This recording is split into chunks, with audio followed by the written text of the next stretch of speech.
Hello everyone, this is Dr. Avila with Love University, and we're back. I'm an author, psychologist, and speaker. Every week we talk about how to love ourselves, others, and a higher nature, how to improve our finances, career, health, relationships, and spirituality. And today we're going to talk about a very interesting, powerful topic. It is how to live like a champion. Would you like to live like a champion, someone who consistently wins in life? Would you like to achieve the best results in your relationships, finances, health, and mental well-being? Now you can do that by following 3 simple steps. Step 1, avoid the little bads. You may not realize it, but you often say negative phrases to yourself, what I call little bads. They become a part of your psychological makeup. I don't have enough time. I don't have enough money. Life is difficult. I can't find someone to love. These small, pocket-sized examples of negativity become ingrained in your mind. And before you know it, you start to feel bad, negative, and drained of energy. Now, Jonathan, my producer, we talked about this in the past, but I'm kind of curious. You've been with Love University for a while now. What are the little bads that still go in your mind? I guess a little bad for me is this summer I've been going on a lot of vacations and concerts and stuff, so I haven't been the most financially responsible. And I feel like currently, I feel like I try to pride myself on being responsible, and at the moment I'm not being responsible, and I feel like I'm letting other people down because of that, if that makes sense. So your little bad is, I'm letting other people down because I'm not handling my finances correctly. Correct, yeah. I see. So that thought pulls you back and hurts you, and what is your feeling when you have that thought, that little bad? It's kind of like I'm like it's a failure or like irresponsibility. Like I should, I'm an adult, I should be more responsible. Well, that's the little bad, but what's the emotion that goes with it? I want to say doubt, some sadness. Okay, self-doubt and sadness. Okay, and so Jonathan, you're not uncommon. A lot of people have those same kind of little bads. It could be regret. It could be fear. It could be futility. Like the belief that no matter what you do, it's not going to help. Now here's the solution. The key to defeat the little bads is to transform them into little goods. Simple words of encouragement and positivity that you can repeat to yourself in your daily thoughts. You say to yourself, I have all the time I need. There's an abundance of money and love, and life with positive belief is easy. So Jonathan, in your case, let's think of a little good that you can say to yourself to counteract that little bad, which is saying you're letting people down because you're not financially responsible. What would be a little good you can say to yourself? I guess a little good I can say is that, I mentioned that I went on vacations and went on concerts. I made good memories with great people, and that's something that I would cherish for a while, forever. Okay. So that's kind of a self-love, right? You love yourself enough to enjoy experiences with people you care about. Yeah. And that can override this feeling of letting people down. And also you can say to yourself, in the future, I will work hard and diligently to make more finances and to be more successful. Yeah, I like that. Okay, good. So as you begin to speak differently to yourself, Jonathan, and also listeners, your attitude will change and brighten. And you'll have far more energy, motivation, and desire to accomplish your goals. Step number 2, start with the easy. Many times you may want to do something in life, start a new career, relationship, or lifestyle. You think doing so will be too hard. You fear it will require too much effort. The solution is to begin with an easy step. Do something you can complete in a short period of time without much effort. If you want to start a new career, go online or read a couple of articles or blogs about people who have been successful in your field.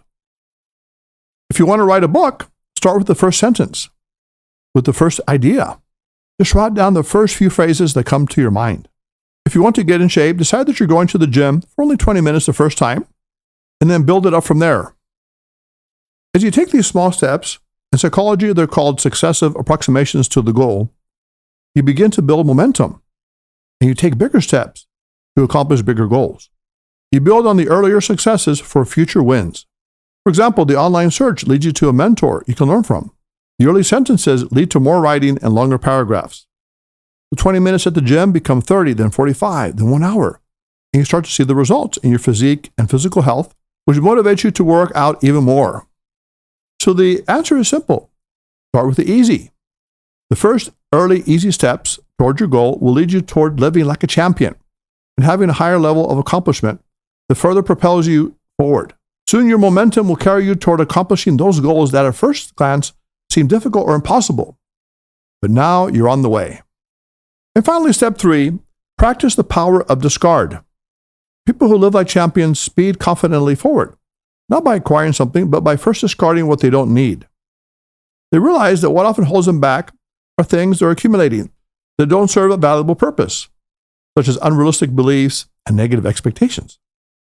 To transform your life, begin to discard the negative thoughts that hold you back, that you're not smart or capable enough to obtain the career or financial security you want, that you're not lovable enough to find the love you deserve. Tell yourself the opposite, that you are smart, lovable, and successful. Although at first the unrealistic belief may be stubbornly resistant to your attempts to discard it, over time you will be able to sweep it out of your mind. At the same time, you can start a parallel process by discarding old items and junk from your home. Personal items you no longer use, objects you no longer look at or think about. These are the items that are not important parts of your past or treasure mementos, simply accumulated items that are no longer of much value, old clothes that no longer fit, equipment that doesn't work, paperwork that is obsolete. Originally, I did that in my garage. I threw out a lot of the things that really weren't of much value, and I felt cleaner, purer, and more free. And the truth is that when you discard junk, both internally and externally, you will find that your mind is more clear, refreshed, and focused. Soon you will be able to attract the things you really need, such as transforming beliefs, accurate judgments, and fruitful actions. To summarize, here are the 3 steps to live like a champion. Number 1, avoid the little bads. Build up a storehouse of positivity and strong, success-producing thoughts, in place of the defeating and nagging little negative thoughts. Number 2, start with the easy. Begin with what you can do with a little effort right now. Generate momentum, a strong flow of energy and power that leads you directly to achieving your ultimate goals. And finally, number 3, practice the power of discard. Throw away all things, both objects and thought patterns, that no longer have value for you. Clean out your garage, throw away old items, and get rid of faulty thinking. I'm no good for. When you get rid of what doesn't work, you will be one step closer to what does work for you, your invincible mind. By applying these 3 strategies to your life, you will not only begin to live like a champion, but you will also be closer to a marvelous life of unstoppable joy and impeccable excellence. Love University students, this is your chance this week to go out and practice the 3 simple steps. Avoid the little bads. Start with the easy and practice the power of discard. When you do this, you will raise your level higher. You will become more powerful, more loving, and more internally free. They seem very simple concepts, but they're very powerful when applied on a daily basis, on a consistent basis. And when you do this, you can become that person you want to be, invincible, loving, and authentic. And by the way, Love University students, make sure you follow us on the links below, and also like, subscribe, and comment on our Love University YouTube channel. It's time now, Love University students. Put away your notebooks, your iPads, your phones. Love University class is now dismissed. This is Dr. Avila.